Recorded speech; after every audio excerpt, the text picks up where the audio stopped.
When family loyalty backfires, a story of sacrifice, betrayal, and redemption. This journey begins with the protagonist, a dedicated woman who grew up deeply invested in her family's jewelry business. A legacy started by her grandfather. From a young age, she dreamt of leading the company, inspired by her father's words that one day, it would be her responsibility. She devoted years, working side by side with her father, ensuring the business thrived, gaining invaluable experience, and forging strong relationships with employees and clients. Despite these efforts, her father's unyielding choice to pass the business on to her estranged sister left her devastated. As a teenager, the protagonist chose a serious path, foregoing the carefree nature of her peers to focus on the jewelry trade. Her father appreciated her dedication and continuously promised her that she'd inherit the family business. Yet, they never put this in writing, a decision she would later regret. Her sister, on the other hand, took a different path, one driven by independence and adventure. At 18, she left the family, choosing to find herself rather than following her parents' wishes. She was estranged from her family for over a decade, maintaining only minimal contact through other relatives. The protagonist and her father had little knowledge of her life except for infrequent updates about her latest job or romantic relationship. Life took an unexpected turn when their father fell seriously ill. During his recovery, he attempted to mend his relationship with his estranged daughter. She rejoined the family, and to everyone's surprise, introduced a fiancé from a wealthy family background. Her arrival and new relationship shifted family dynamics. And soon, the father made a shocking announcement. He would be passing the family business to her sister and her fiancé as a wedding gift. The protagonist was stunned. Her entire life had revolved around this business. She had taken on significant responsibilities, often sacrificing personal ambitions to support her family's legacy. She tried to reason with her father, explaining that while her sister's fiancé might appear wealthy, entrusting the business to someone who had been estranged felt like a risk. Her concerns, however, were dismissed. Her father believed her sister's fiancé's wealth and business connections would benefit the family business. Feeling betrayed and disillusioned, the protagonist distanced herself from her family, struggling to find meaning after losing the dream she had nurtured for years. Months passed, and while the protagonist tried to move on, the burden of disappointment weighed heavily on her. During this period, she sought solace in therapy, where she began to process the hurt and resentment she felt. Her therapist encouraged her to pursue new opportunities and to rebuild her identity outside of the family business. The turning point came when her father reached out to her. He had experienced another serious health setback and was shocked to find that her sister and her fiancé had not visited him in the hospital. They had cited work commitments as their reason, despite the family business not requiring constant oversight. Reflecting on this indifference, her father realized he had made a grave mistake. He apologized for not appreciating her years of dedication and invited her back to the company. It was then that the protagonist learned of her sister's fiancé's true intentions. She discovered that his family's business was struggling financially and that their plan might have been to use the family jewelry business as a safety net. With her father's realization and regret as a foundation, she began to regain control of the business, but not without facing her sister's wrath. Her sister accused her of manipulating their father's decision, even attempting to guilt her by claiming she'd ruined her wedding plans. These confrontations weighed on the protagonist, but she resolved to keep moving forward. She worked tirelessly to restore the family business, strengthening her relationships with employees and ensuring the business maintained its reputation. Over time, the protagonist found herself embracing the lessons she had learned from this experience. She became more cautious in her decisions, valuing written agreements and clear communication over blind trust. She also found a renewed sense of purpose, realizing that her commitment to the business wasn't just about inheritance. It was about honoring the legacy her grandfather had started. Her story is a powerful reminder that family loyalty can sometimes cloud judgment and that even those closest to us can make hurtful decisions. However, with resilience and self-belief, we can overcome these setbacks. The protagonist's journey shows the importance of maintaining a strong sense of self, even in the face of betrayal, and that forgiveness, while difficult, can be the path to true healing. The story of this woman's journey through sacrifice, betrayal, and redemption teaches us several valuable lessons. First, The importance of safeguarding our dreams with clear, actionable agreements, verbal promises, though well-intentioned, can lead to misunderstandings and heartache. Secondly, loyalty to family is noble, but we must balance it with self-respect and a healthy sense of independence. Lastly, the story highlights that true strength lies in resilience.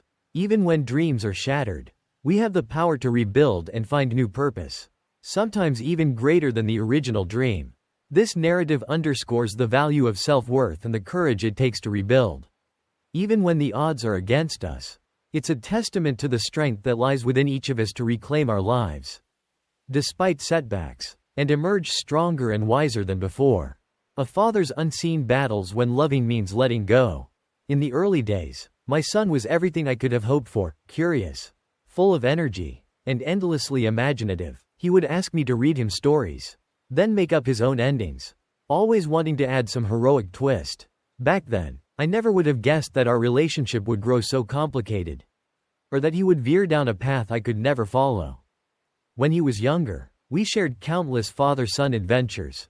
We built model airplanes, threw baseballs in the yard, and once spent an entire weekend working on a school science project, a messy, homemade volcano that erupted in a spectacular foam of baking soda and vinegar. These were the moments I thought would shape his life, the foundations of a strong character. And I truly believed that these experiences, along with our love and guidance, would help him grow into a resilient, responsible adult. But as he entered his teenage years, subtle changes began to emerge.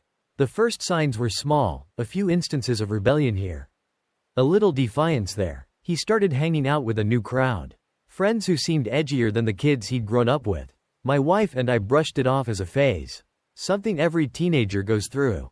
We trusted him. After all, he was our son, and we wanted to give him space to figure things out on his own. But soon, his behavior became impossible to ignore. Around the age of 15, we caught him stealing for the first time. He had taken a video game from a store, hiding it in his jacket pocket. My wife and I were horrified, but we chose to see it as a learning opportunity. We made him return the game and apologize to the store manager. As we drove home, I gave him a talk about honesty and respect. I thought that one firm lesson would be enough, that he'd understand the gravity of what he'd done and make better choices moving forward. But I was wrong. Over the next few months, his behavior only escalated. We found stolen items in his room, small things at first, like clothing and accessories, but soon larger, more valuable items. When we confronted him, he dismissed our concerns, telling us that everyone does it, and that we were overreacting. He'd mastered the art of downplaying his actions, leaving us feeling foolish for questioning him. We sought help from a family therapist, hoping that professional intervention would make a difference. Therapy sessions became a regular part of our lives, and for a time, we believed we were making progress. But soon, the sessions took a disturbing turn. Our son began fabricating elaborate stories, painting us as controlling, overly strict parents who deprived him of freedom. He went so far as to accuse us of abuse, a claim that shook us to the core. The therapist, caught off guard by his allegations, recommended individual sessions to explore his trauma. It was a devastating blow, leaving us feeling isolated and misunderstood in our own home. As the years went on, his rebellion intensified. He became involved in drugs, first dabbling in marijuana and alcohol, then progressing to harder substances. The once joyful, imaginative child we'd known was gone, replaced by someone I barely recognized. He would come home at odd hours, his eyes glazed over, reeking of substances I didn't even know the names of. I would sit up, waiting in the living room, desperate for a conversation that would somehow reach him, but he always brushed me off. One night, I found drug paraphernalia hidden in our home. I confronted him, hoping my anger would shake him into reality. But he only laughed, as if my concern was a joke. He told me, "You can't stop me. I'll do what I want." Those words hit me harder than I could have imagined. How had we reached a point where my own son, the boy I'd once carried on my shoulders, saw me as nothing more than an obstacle to his desires? At 16, he was arrested for shoplifting, his first brush with the law. We were devastated but hopeful that this encounter with the justice system would be the wake-up call he needed. My wife and I attended every court hearing, sitting in the front row, hoping he would see the pain in our eyes and realize the impact of his actions.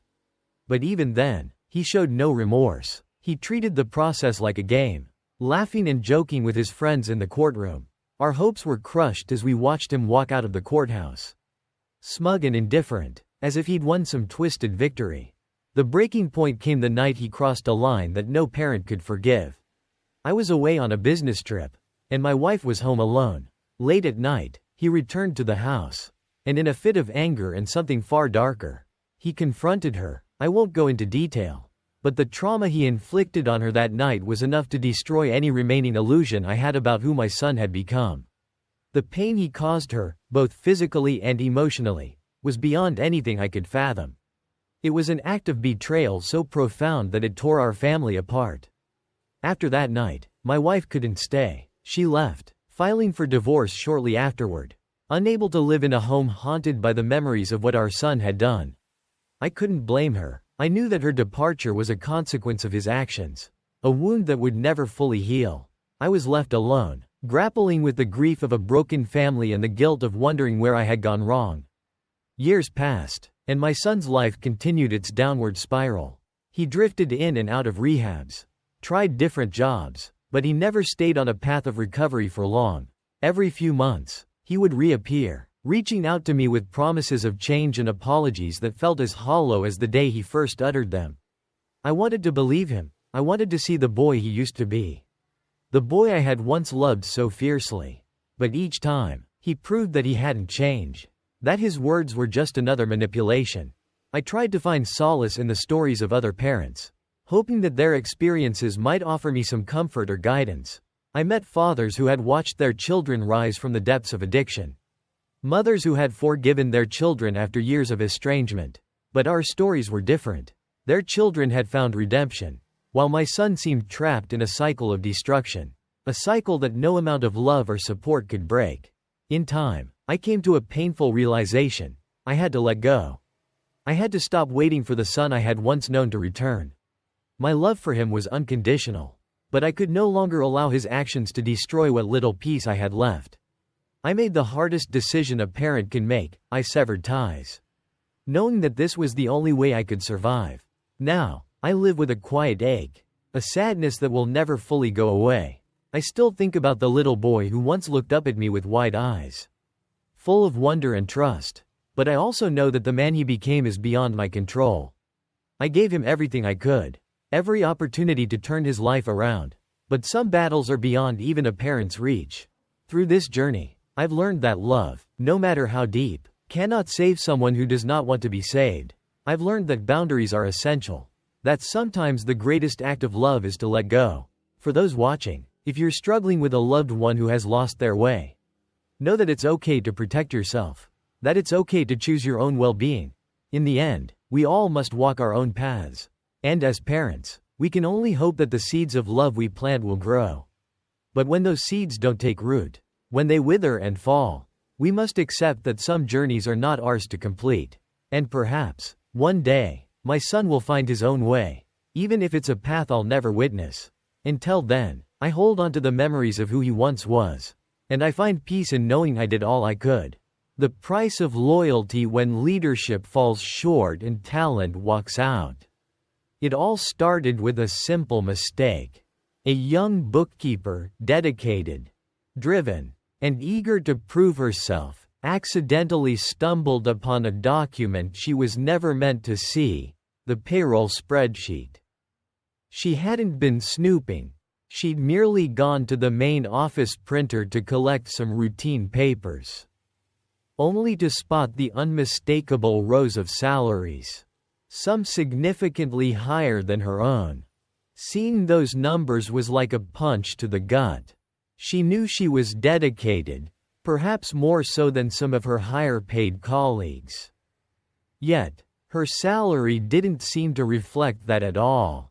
It felt like her commitment to the company, the extra hours she'd put in, and her ambitions were all devalued in that single moment.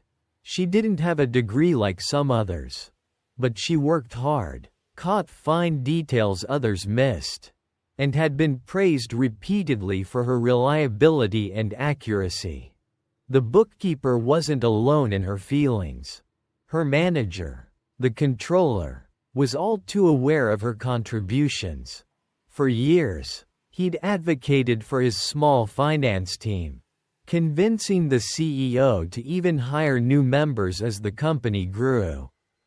But it was always a struggle. The CEO, an old-school businessman with a notoriously frugal approach, saw the finance department as an unavoidable expense rather than a crucial component of the business. This time, however, the controller decided he couldn't let it go. The bookkeeper was a pivotal part of his team, a young woman who was building her career from the ground up. She deserved recognition, and he knew it. During the next budget review meeting, he pushed hard, suggesting that she receive a promotion to accounting assistant and a raise. It wasn't a massive jump, just a small token to acknowledge her dedication and help her build a stable future. But the CEO dismissed it almost instantly. He saw no need to overpay someone he deemed inexperienced. Despite her proven value, the controller left that meeting defeated. But he couldn't give up just yet. If he couldn't get the raise approved directly, he would try another approach. He arranged a sit-down with the CEO, the CFO, and the head of our, hoping that a collective effort would sway the decision. It was an effort to showcase the financial impact of high turnover, the time investment needed to train new hires, and the cost of hiring outside talent who might lack the dedication and loyalty the bookkeeper had shown. But the meeting didn't go as planned. The HR manager, seemingly unconcerned by the bookkeeper's morale, made an appalling suggestion. If she's that valuable to you, why not cover her raise out of your own bonus, she said. Her tone condescending. It was an insult, not only to the controller but to the bookkeeper as well. It implied that the company didn't value her enough to invest in her future, leaving it to her manager's goodwill. It was a humiliating proposition and one that displayed how little the HR department respected the finance team. For the controller, this was a breaking point. He'd already felt the CEO's disregard. But hearing HR suggest that he pay for his own team's raises revealed just how deep the disconnect ran. He was frustrated, and for a moment, he considered taking her up on it. But he knew that doing so would only further enable the CEO's refusal to support his team. Still, he couldn't bear to see his bookkeeper disillusioned. So, he decided to meet with her one-on-one, explaining the situation as transparently as he could. He told her about the meetings, about his ongoing fight for her raise, and about the CEO's unwillingness to see the value in her work. He even confided that he'd considered giving up a portion of his own bonus to make up the difference, an admission he hoped would reassure her that he believed in her, even if the company didn't. Unfortunately, the conversation had the opposite effect. Rather than feeling supported, the bookkeeper grew more disheartened, learning that her manager had to consider sacrificing his own bonus to help her made her feel like a burden. She'd worked hard to earn her place, and it was devastating to realize that her value to the company was still seen as negotiable and replaceable. After some reflection, she made a difficult decision. It was time to leave. She handed in her resignation shortly after that conversation. The controller was saddened but not surprised. He knew she deserved better than what the company was willing to offer, and he couldn't bring himself to stand in her way. Losing the bookkeeper was a bitter pill to swallow. But for the controller, it illuminated something much larger. This wasn't just about one employee. The finance team was consistently underappreciated and undervalued, and the company's leadership showed no signs of changing. His loyalty to the team was strong, but he couldn't ignore the reality. After the bookkeeper's departure, he held on long enough to make sure his remaining team members were in stable positions, setting up processes to keep things running smoothly. But he knew his time with the company was coming to an end. Eventually, he handed in his own resignation, walking away with a heavy heart but a clear mind. The story of the controller, the bookkeeper, and their misguided CEO is more than just an isolated incident. It's a reflection of what happens in countless companies when leadership loses sight of what makes a business successful, its people. As this story illustrates, loyalty and dedication can only go so far. When leaders fail to recognize the contributions of their employees,